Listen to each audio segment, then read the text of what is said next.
उसको तो नमस्कार, कैसे हैं आप लोग? उम्मीद करते हैं अच्छे होंगे। तो आइए हम लोग आज पढ़ते हैं एस के झा सर का साइंस।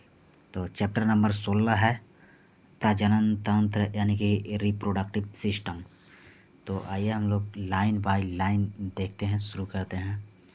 प्रजनन तंत्र यानी कि रिप्रोडक्टिव सिस्टम, जीवों द्वारा अपने सामान्य नए जीव को जन्म देना प्रजनन कहलाता है। अंगों के वैसा समूह जो जनन की क्रिया में सहायक होते हैं प्रजनन तंत्र कहलाता है। टाइप्स ऑफ रिप्रोडक्शन, प्रजनन दो प्रकार के होते हैं। पहला अलैंगिक जनन यानी कि एसेक्सुअल रिप्रोडक्शन, दूसरा होता है लैंगिक जनन यानी कि सेक्सुअल रिप्रोडक्शन। पहला पढ़ रहे हैं हम लोग एसेक्सुअल रिप्रोडक्शन यानी कि अलैंगिक जनन। इस प्रकार के जनन में सेक्स सेल यानी कि गैमेट्स का निर्माण नहीं होता है।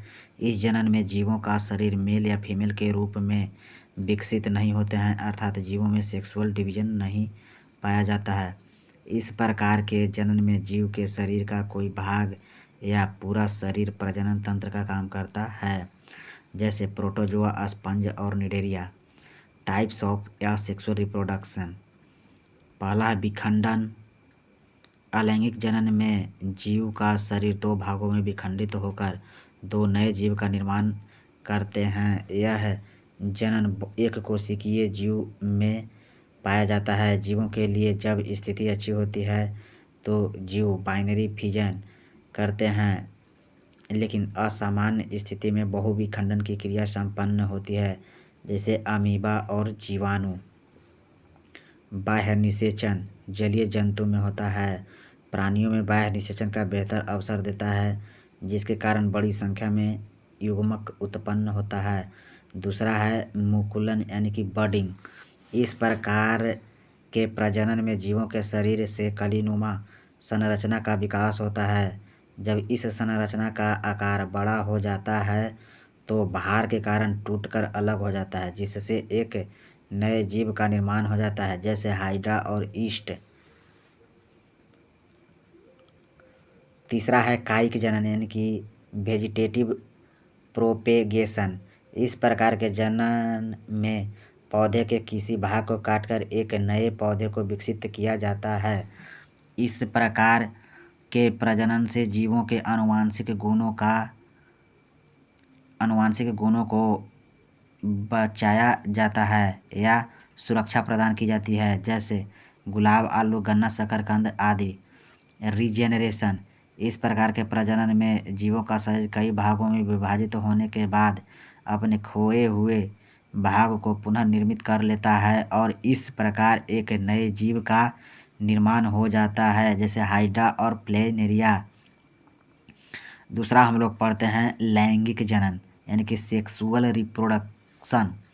इस प्रजनन में जीवों का शरीर सेक्सुअली रूप से विभाजित होता है। सेक्सुअल कैरेक्टर के आधार पर मेल तथा फीमेल का विकास होता है, जैसे जनन कोशिका में एक मेल का स्पर्म और फीमेल का ओवम मिलकर फर्टिलाइजेशन होता है तो जाइगोट का निर्माण होता है।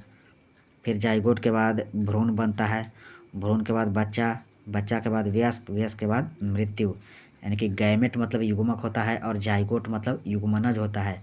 मेल तथा फीमेल में अर्धसूत्री विभाजन के द्वारा सेक्स सेल का निर्माण होता है, जिसे गैमेट कहते हैं। गैमेट के निर्माण की प्रक्रिया को गैमेटोजेनेसिस कहलाती है।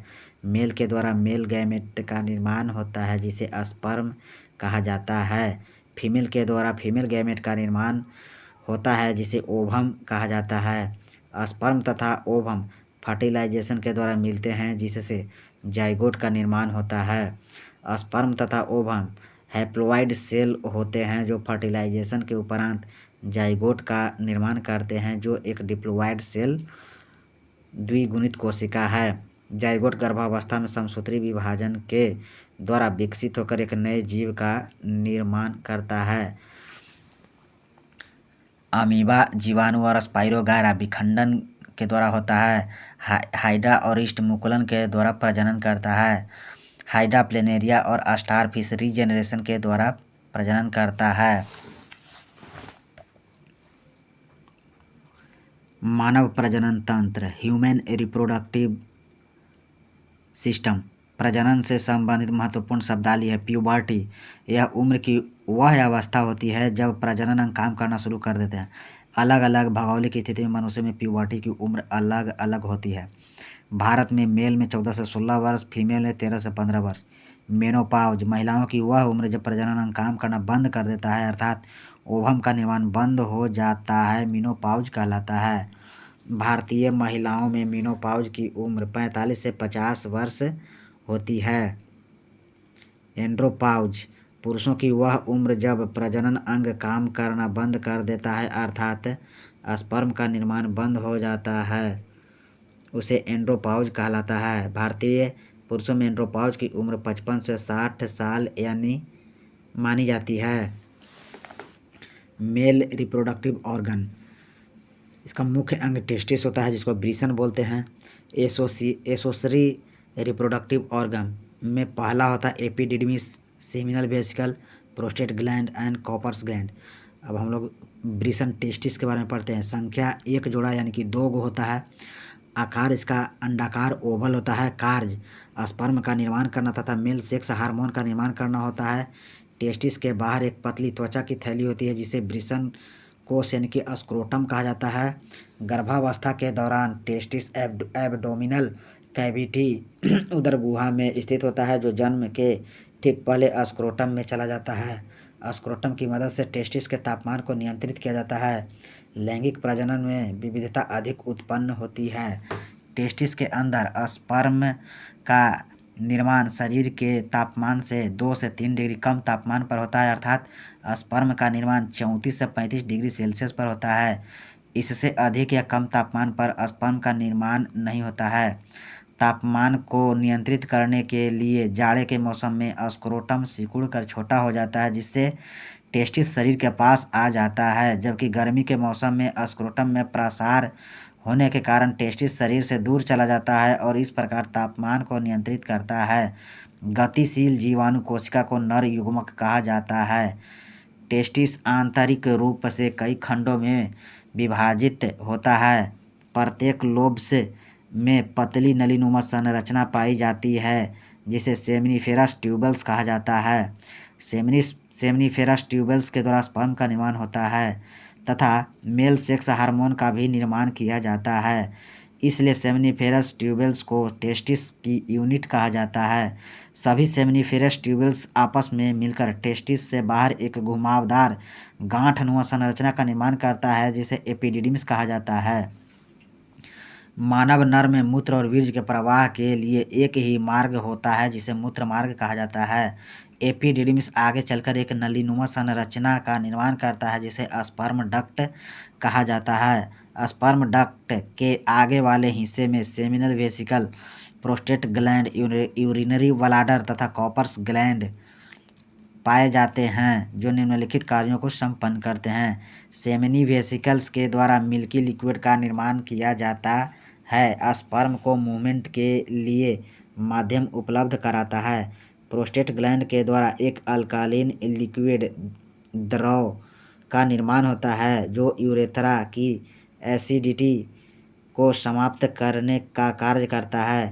यूरेथ्रा के बाहरी ओपनिंग के ठीक पहले दोनों तरफ छोटी छोटी ग्रंथि पाई जाती है, जिसे कॉपर्स ग्लैंड कहा जाता है। कॉपर्स ग्लैंड के द्वारा लिक्विड का निर्माण किया जाता है, जो प्रजनन क्रिया के समय स्नेहक का कार्य करता है, जिससे घर्षण द्वारा होने वाले नुकसान को समाप्त किया जाता है। स्पर्म डक्ट का वह हिस्सा है जहां पर यूरिनरी ब्लैडर खुलता है, उसके आगे वाले भाग को यूरेथ्रा कहा जाता है। यूरेथ्रा मूत्र मार्ग के माध्यम से यूरिन तथा स्पर्म दोनों बाहर निकलते हैं। सेमिनिफेरस ट्यूबल्स के आसपास लीडिंग सेल्स नामक विशेष कोशिका पाई जाती है, जिसके द्वारा मेल सेक्स हार्मोन टेस्टोस्टेरोन का निर्माण किया जाता है। मेल सेक्स हार्मोन के कार्य क्या है? टेस्टोस्टेरोन वह पुरुषों के द्वितीयक सेक्सुअल कैरेक्टर को निर्धारित करता है, जैसे दाढ़ी मूंछ का निकलना, आवाज़ का भारी हो जाना।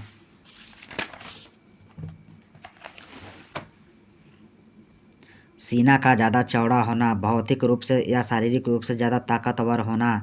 गर्भावस्था के दौरान टेस्टोस्टेरोन का निर्माण 3 महीने के बाद होता है, इसलिए बच्चे का सेक्स डिटर्मिनेशन 3 महीने से पहले करना संभव नहीं है। टेस्टिस जो है प्रोस्टेट ग्लैंड तथा सेमिनल वेसिकल के द्वारा निर्मित पदार्थ को संयुक्त रूप से सीमेन कहा जाता है।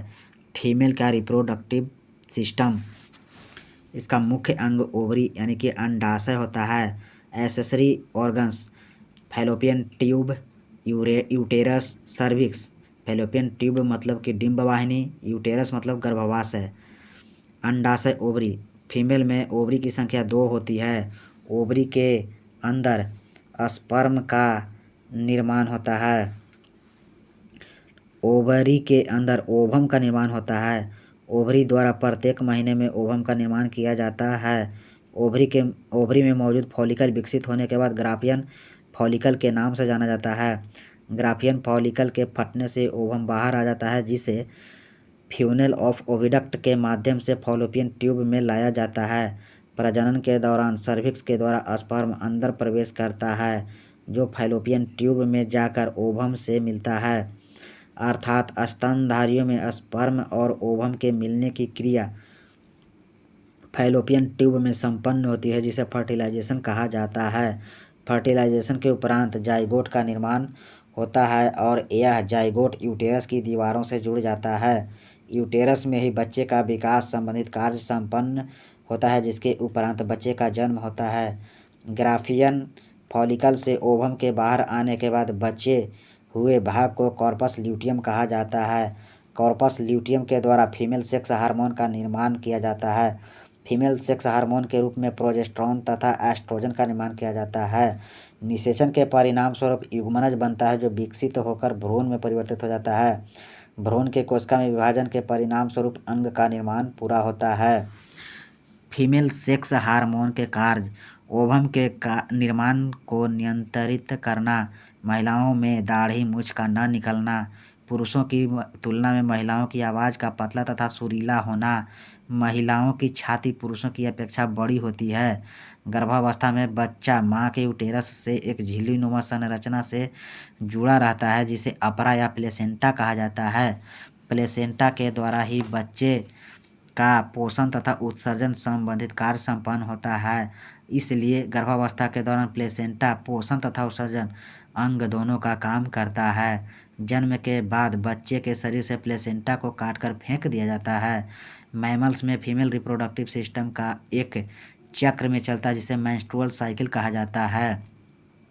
मेंस्ट्रुअल साइकिल 28 दिन का होता है। मेंस्ट्रुअल साइकिल के 14वें दिन ओव्यूलेशन की क्रिया होने की संभावना सबसे अधिक होती है। इसलिए इस प्रकार के मैमल्स में फर्टिलाइजेशन की क्रिया सर्वाधिक संभावना मेंस्ट्रुअल साइकिल के 14वें दिन होती है। सिंगैमी, एक शुक्राणु का एक अंडाणु से संयुग्मन को सिंगैमी कहा जाता है। प्रोस्टेट ग्रंथि मूत्राशय के नीचे मौजूद रहती है। अंडा अंडाशय से कोख में डिंबवाहिनी के माध्यम से लाया जाता है। महिलाओं में यौवन की शुरुआत रज्जोदर्शन से होती है। मादाओं में अंडाणु उत्पादन की प्रक्रिया को अंडजनन कहा जाता है। कोलेस्ट्रम रोग प्रतिरोधक शक्ति प्रदान करता है। ग्राफियन पुटक की गुहिका को कोटर कहा जाता है।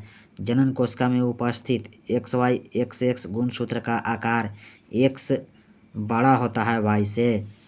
नोट: किसी समरूप कोशिका से किसी खास अंग का या संपूर्ण शरीर का विकास कृत्रिम रूप से क्लोनिंग कहलाता है। निषेचन के बाद जो कोशिका नए जीव का उत्पन्न करता है वह युग्मनज कहलाता है। लिंग निर्धारण: बच्चे का लिंग निर्धारण पिता के क्रोमोसोम द्वारा होता है। जुड़वा: सामान्यतः महिलाओं में प्रेगनेंसी के दौरान एक बच्चे का विकास होता है, लेकिन कभी कभी एक ही समय में एक से अधिक बच्चे विकसित होते हैं, जिसे आपस में ट्विन्स कहा जाता है। गर्भावधि काल: यह वह समय होता है जिसके दौरान गर्भावस्था में बच्चे का विकास होता है। गर्भावस्था काल पूरा होने के बाद बच्चे का जन्म लेता है। अलग अलग जानवरों में गर्भावस्था अलग अलग होता है, जो निम्नलिखित इस प्रकार है। खरगोश में 28 से 30 दिन, कुत्ता में 63 से 63 दिन, सूअर में 114 दिन, मनुष्य बंदर में 280 दिन, घोड़ा में 330 दिन, हाथी में 625 दिन, गाय में 280 दिन, ऊँट में 320 से 350 दिन, भैंस में 300 दिन, बकरी में 151 दिन, चूहा में 21 दिन, बाघ में 155 दिन, छुछुंदर में 7 दिन। सबसे छोटा गर्भकाल हाथी का 625 दिन, सबसे लंबा गर्भकाल महिला बंध्यकरण को ट्यूबेक्टोमी कहा जाता है। पुरुष नसबंदी को वैसेक्टोमी कहते हैं। टेडपोल के विकास के लिए आयोडीन की आवश्यकता होती है। गतिशील जनन कोशिका को नर युग्म कहते हैं। स्थिर तथा जिस जनन कोशिका में भोजन का भंडारण संचित रहता उसे मादा युग्म कहते हैं। चयनात्मक प्रजनन की एक प्रक्रिया है जिसमें होता है वांछित गुणों वाले माता पिता का चयन करना। थैंक यू दोस्तों।